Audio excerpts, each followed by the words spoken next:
જય શ્રી કૃષ્ણ ભક્તજનો. આજે હું તમને સંભળાવું છું સંત ચરિત્ર. તેમાં સંભળાવું છું પ્રેમ સ્વરૂપ બાલકૃષ્ણ. તો ચાલો આપણે સાંભળીએ. પરમાત્મા શ્રી સંતારામ મહારાજના હૃદયમાં ધર્મનો નિવાસ છે. ધર્મ એ જ ભગવાનનું હૃદય. જે ધર્મનું પાલન કરે છે તેને ભગવાન હૃદયમાં રાખે છે. જે ધર્મનું પાલન કરે છે તે જ પરમાત્માને પ્રસન્ન કરી શકે છે. ગમે તેવા જ્ઞાની કે યોગી હોય તેને ધર્મની જરૂર રહે છે. ધર્મથી જ્ઞાનનું રક્ષણ થાય છે. ધર્મથી ભક્તિ વધે છે. જે જ્ઞાન અને ભક્તિમાં ધર્મનો સાથ નથી તે જ્ઞાન ધર્મ વિરુદ્ધ છે. ધર્માનુકૂળ ભક્તિ ન હોય તો તેમાં વિઘ્ન આવે છે. પોતાનો ધર્મ છોડવો નહીં, સ્વધર્મનું પાલન કરવું. જે અધર્મી છે તેનો તિરસ્કાર કરવો નહીં, તેને માટે મનમાં કુભાવ લાવવો નહીં. આપણો ધર્મ આપણા માટે શ્રેષ્ઠ છે. આપણું ઘર સ્વચ્છ પવિત્ર રાખો. આપણા ધર્મનું પાલન કરશો તો મન બગડશે નહીં. જગત નહીં, મન બગડ્યું છે. મન સંસારમાં રમે છે. સંસારમાં માનવ અનેક વાર દુઃખી થાય છે તો પણ સંસાર તેને મીઠો લાગે છે. સાધારણ માનવીનું મન ચાણના કીડા જેવું છે. કીડાને છાણમાં બહુ મીઠાશ લાગે છે. એ જ કીડાને છાણ ઉપરથી લઈને બરફી ઉપર મૂકો, કીડો બરફી ખાશે નહીં, તેને તેમાં મીઠાશ લાગશે નહીં. એ કીડો પાછો છાણમાં જશે ત્યારે ત્યાં તેને મીઠાશ લાગશે. બીજાના ધનની નિંદા ન કરો. બીજાના ધર્મનો વિરોધ કરો નહીં. સનાતન ધર્મમાં સર્વને સુખી કરવાની ભાવના છે. બધા સુખી થાઓ, સર્વે નિરામય બનો, બધાનું કલ્યાણ થાઓ, કોઈને દુઃખ પ્રાપ્ત ન થાઓ, આ આપણી પ્રાર્થના છે. જીવ ઈશ્વરનો બાળક છે, અંશ છે. કોઈ જીવ સાથે કપટ કરે છે તે ઈશ્વર સાથે કપટ કરે છે. તે ઈશ્વરની નિંદા કરે છે. સર્વને ઈશ્વર રૂપ માનો. પોતાના ધર્મ માટે અન્યનો વિનાશ ન કરો.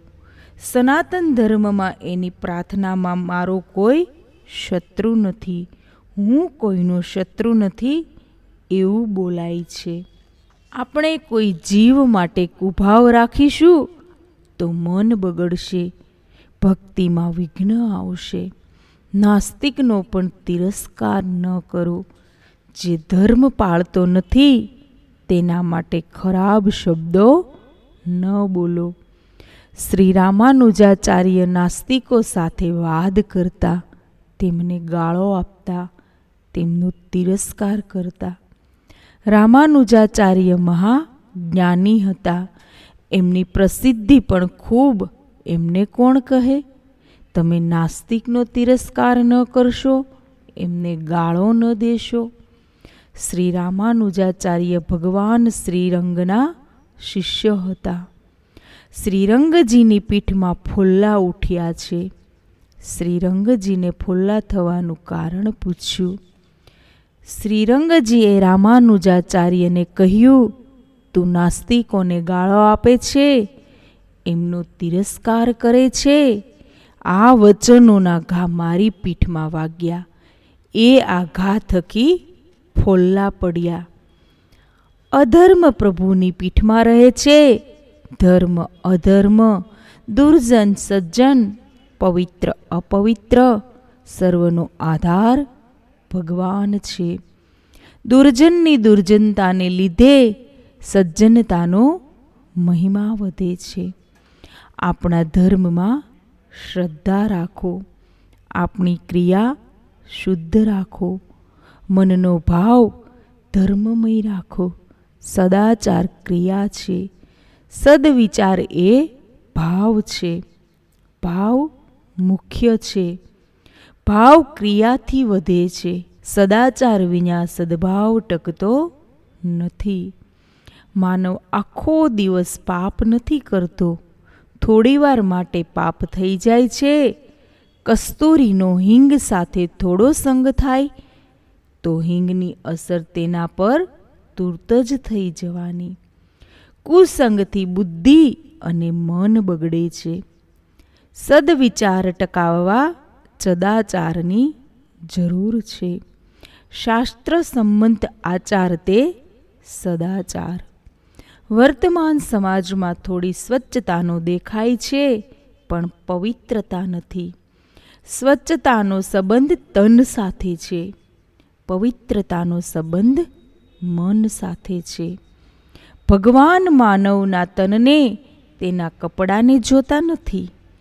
ભગવાન માનવના મનને, કાળજાને જુએ છે. તમે કાળજું બદલીને મન શુદ્ધ કરીને મંદિરમાં જાઓ, કપડાં બદલીને નહીં. ઋષિ મુનિઓએ જે જીવનના નિયમો બતાવ્યા છે તે વિશાળ લોકહિતને ધ્યાનમાં રાખીને બતાવ્યા છે.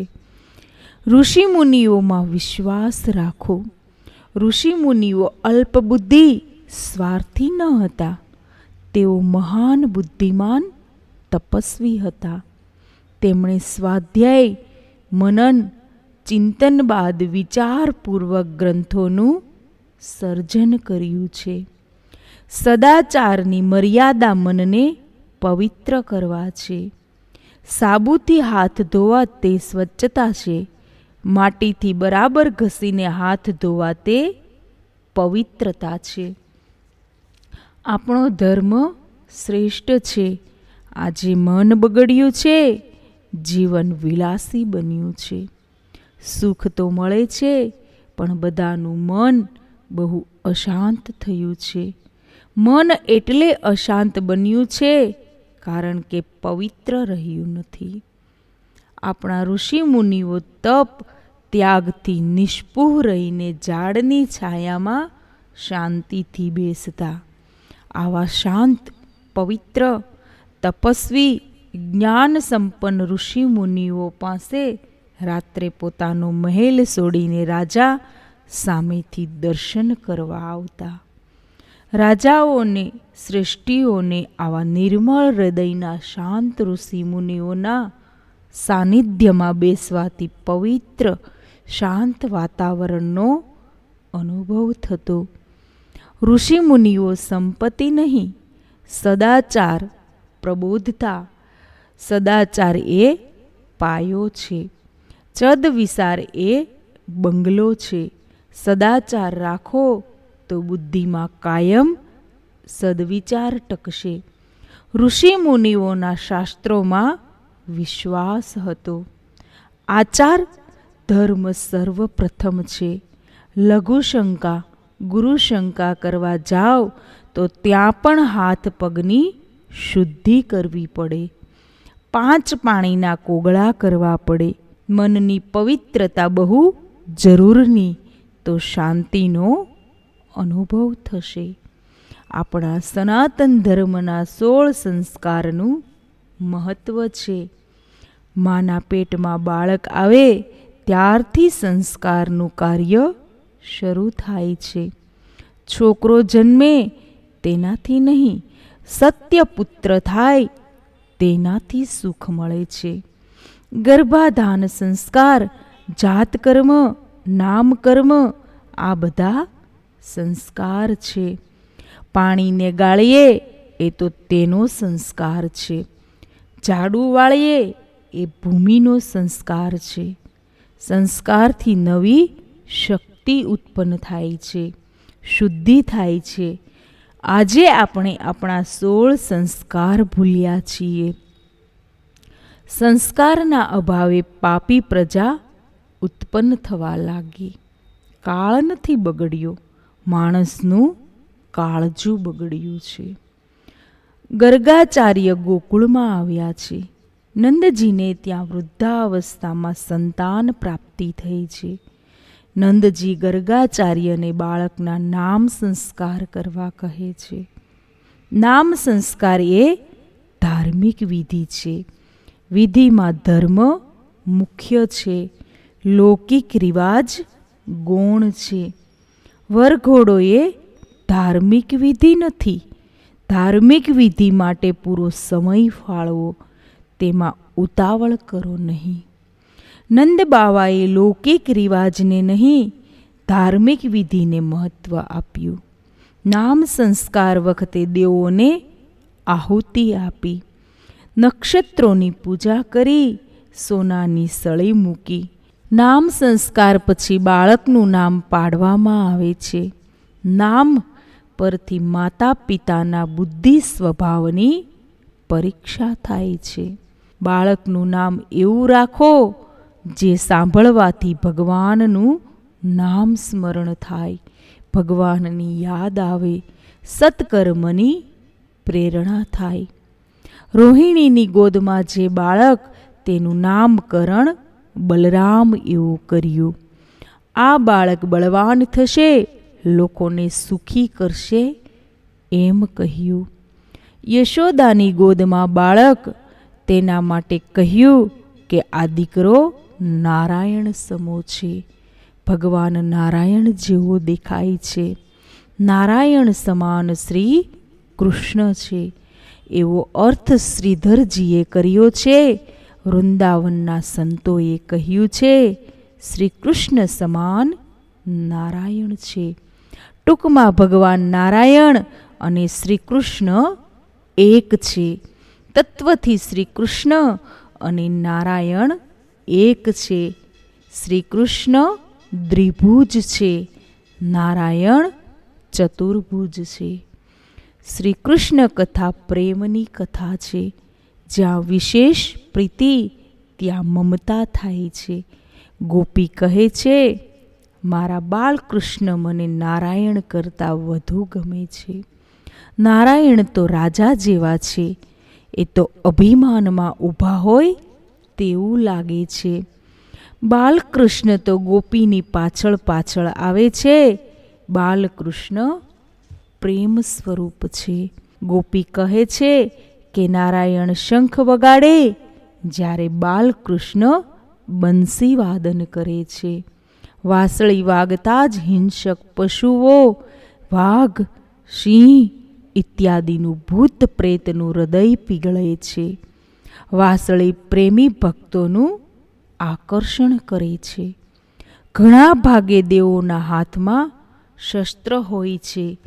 શ્રી કૃષ્ણનું શસ્ત્ર વાંસળી છે. દેવોના શસ્ત્ર ભય સૂચક છે. જ્યારે લાલાની વાંસળી સાંભળનારા લાલાના દાસ બની જાય છે. લાલાની આંખમાં આવો પ્રેમ છે. લાલાની નજરમાં જેની નજર પડે છે તે લાલાનો દાસ બની જાય છે. વૃંદાવનમાં સંતો શ્રી કૃષ્ણને મહત્વ આપે છે. શ્રી કૃષ્ણની મધુર લીલા છે. આવી લીલા વૈકુંઠના દેવો પણ નથી કરતા. ગોપી કહે, કનૈયા તું નાચ તો માખણ આપું. કનૈયો માખણ માટે નાચે છે. ભગવાન નારાયણ ઐશ્વર્ય પ્રધાન છે. બાલકૃષ્ણ પ્રેમ પ્રધાન છે. શ્રી કૃષ્ણની દિવ્ય લીલા માધુરી છે.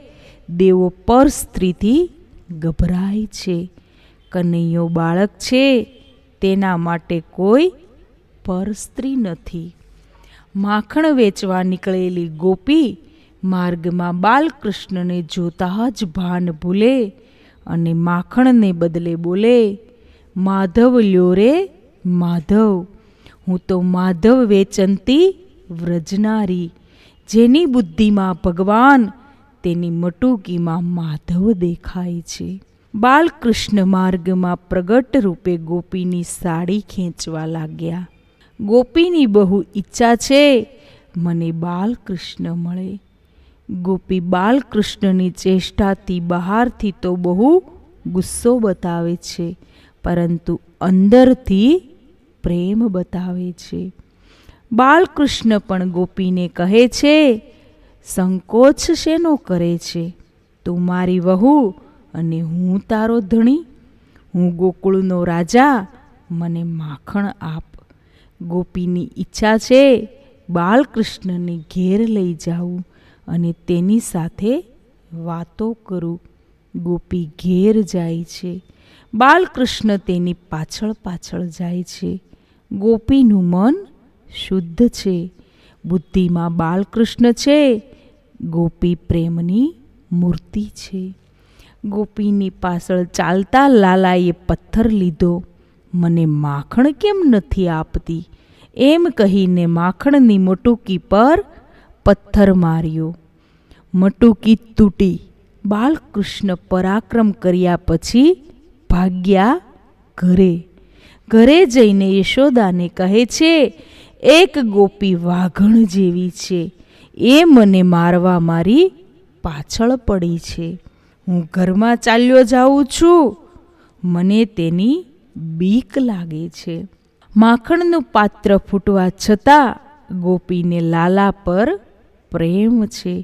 યશોદાને ગોપીએ લાલો બહુ તોફાની છે એવી ફરિયાદ કરી. બાલકૃષ્ણે માં યશોદાને ગોપી વિશે ફરિયાદ કરી. આ ગોપી બહુ કંજૂસ છે.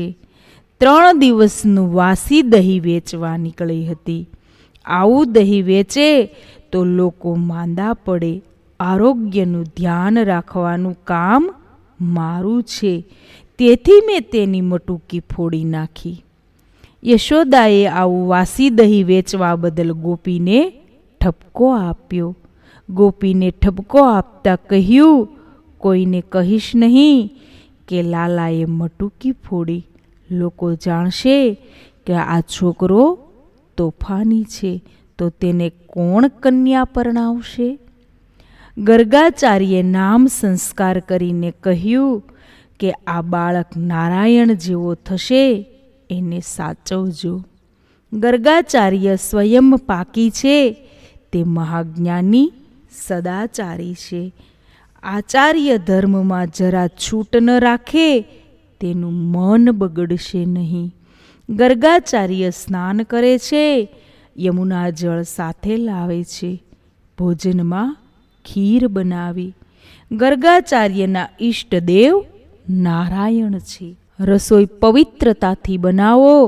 રસોઈ બનાવો ત્યાં કોઈને આવવા દેશો નહીં. રસોઈ ઘર એ અન્નપૂર્ણાનું મંદિર છે. ગર્ગાચાર્ય ખીર ઠંડી કરે છે.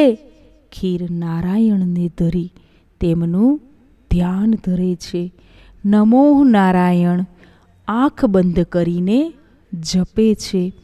સાથોસાથ પ્રભુને ખીર આરોગવા પ્રાર્થના કરે છે. પ્રભુ પ્રાર્થના કરતા ગર્ગાચાર્યના શબ્દો બાલકૃષ્ણને કાને પડે છે. ગર્ગાચાર્ય આંખ બંધ કરી ધ્યાનસ્થ છે. બાલકૃષ્ણ દોડતા આવી ખીર ખાઈ જાય છે. ગર્ગાચાર્ય ખીર ધર્યા પછી 5 માળા ફેરવી આંખ ખોલે છે. બીજાને જમાડો ત્યારે આંખ બંધ કરીને જમાડો. કોણ કેટલું ખાય છે તે જોશો નહીં. જમનાર ભગવાનનું સ્વરૂપ છે.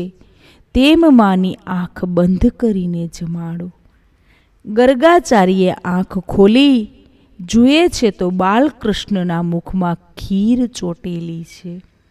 ગર્ગાચાર્ય બ્રાહ્મણ નંદ બાવા વેશ્ય તેમનો દીકરો ખીરને અડ્યો. ગર્ગાચાર્ય ખીર કેવી રીતે ખાય? યશોદા કનૈયાને ખીરને અડકી જવા બદલ ઠપકો આપે છે. શું પોતાના ઘરમાં ખાવાનું નથી તે ખીરને અડકી ખાઈ ગયો? યશોદાએ કહ્યું, એ તને નહીં નારાયણને બોલાવતા હતા. કનૈયાએ કહ્યું, વૈકુંઠના નારાયણ તે બીજા કોઈ નહીં, હું જ છું. યશોદાએ કહ્યું, તું મારો દીકરો છે, તું કનૈયો છે, નારાયણ તો ચતુર્ભુજ છે. કનૈયાએ કહ્યું, માં, તારે 4 હાથ જોવા છે? યશોદા, ના, મારે તો 2 હાથવાળો કનૈયો જ જોઈએ. એ કનૈયો મને ગમે છે. યશોદાએ ગર્ગાચાર્યને ફરી ખીર બનાવવા કહ્યું. ઘેરથી બ્રાહ્મણ ભૂખ્યો જાય તે સારું નહીં. બ્રાહ્મણ ભૂખ્યો જાય તો શાપ લાગે. ગર્ગાચાર્ય સ્નાન કરીને ફરીથી ખીર બનાવે છે. બીજી બાજુ યશોદા લાલાને પોતાની પાસે રાખે છે. લાલાને છોડતા જ નથી. લાલાનું સ્વરૂપ સુંદર છે. શ્રી અંગ મેઘશ્યામ છે. યશોદામાં આનંદમાં છે. કોયલ કુહુનો અવાજ કરે છે. મોર નાચે છે. મોરને મેઘનો રંગ બહુ ગમે. લાલો માને કહે છે, મોર નાચે છે તે મને પણ નાચતા આવડે છે. માને આનંદ આપવા કનૈયો થઈ થઈ નાચે છે. લાલાના ચરણમાં નુપુર છે, તેનો મધુર ધ્વનિ થાય છે. લાલો ભાવ સાથે નૃત્ય કરે છે. મા યશોદા પૂછે છે, લાલા, આવું નૃત્ય કોણે શીખવાડ્યું? બાલકૃષ્ણ, માં, તારા પેટમાં જ બધું શીખીને આવ્યો છું. મોરની પાછળ ઢેલ નાચે છે. આ સંબંધમાં લાલો યશોદાને પ્રશ્ન કરે છે, આ ઢેલ મોરની શું થાય? યશોદા, ઢેલ મોરની વહુ છે. બાલકૃષ્ણ માને કહે છે, મારી વહુ ક્યાં છે? ગર્ગાચાર્ય ફરી ખીર બનાવી ભોગ ધરાવ્યો. નારાયણ સ્મરણની માળા ફેરવે છે. બીજી બાજુ બાલકૃષ્ણે ઐશ્વર્ય શક્તિને કહ્યું, માને નિંદ્રા આવે તેમ કરો. ઠંડી હવા ચાલી. માની ગોદમાં બાલકૃષ્ણ છે. મા યશોદાને નિંદ્રા આવી ગઈ. બાલકૃષ્ણ ગર્ગાચાર્યની ખીર ખાવા ગયા. ગર્ગાચાર્ય ખુલ્લી આંખ રાખી માળા ફેરવે છે. ગર્ગાચાર્યે બાલકૃષ્ણને જોયા. ગર્ગાચાર્યમાં ભક્તિભાવ જાગ્યો. ગર્ગાચાર્યને પ્રતીતિ થઈ, મારા નારાયણ તે જ આ બાલકૃષ્ણ છે. ગર્ગાચાર્યે શ્રી કૃષ્ણમાં પોતાના ઈષ્ટદેવ નારાયણના દર્શન કર્યા. બધા કાર્યથી પરવારી મળેલા સમયમાં ભક્તિ કરો તે મર્યાદા ભક્તિ. ઈશ્વર કોઈ પણ રૂપે આવે છે. તમે તેનું સન્માન ન કરો તો તમને રડાવે છે. સૂતેલા હોય તો ઈશ્વર તેને જગાડે છે. ઈશ્વર કયા રૂપે ઘેરે આવે તે કહી શકાતું નથી. માટે જે કોઈ આવે તે દરેકનું સન્માન કરજો. સત્સંગ ન થાય તો વાંધો નહીં, પણ કામી વિષયનો સંગ કોઈ દિવસ કરીશ નહીં. કામીનો સંગ છોડવો એ તારા હાથની વાત છે. જ્ઞાનીઓએ, યોગીઓએ કર્મોને ક્ષય કરવા 3 જન્મ તો લેવા જ પડે છે. માનવી સેવાનો અતિ ઉત્તમ સમય સવારના 4 થી 5:30 સુધીનો છે. સિનેમામાં બાળકને મોકલનાર માં બાળકની માતા નથી, પણ શત્રુ છે. સુનીતિ જેના ઘરમાં હોય છે તેના ઘરમાં કલી જાય નહીં. આતુરતા વગર ભગવાન મળતા નથી. આરતી પણ આર્ત બનીને ઉતારો. જીવ માત્રના સાચા મિત્ર નારાયણ છે. દેહમાં અનેક લોકોનું પુણ્ય ભેગું થાય તો છોકરો ઉદાર બને છે. જય શ્રી નારાયણ, જય બાલકૃષ્ણ, જય શ્રી કૃષ્ણ.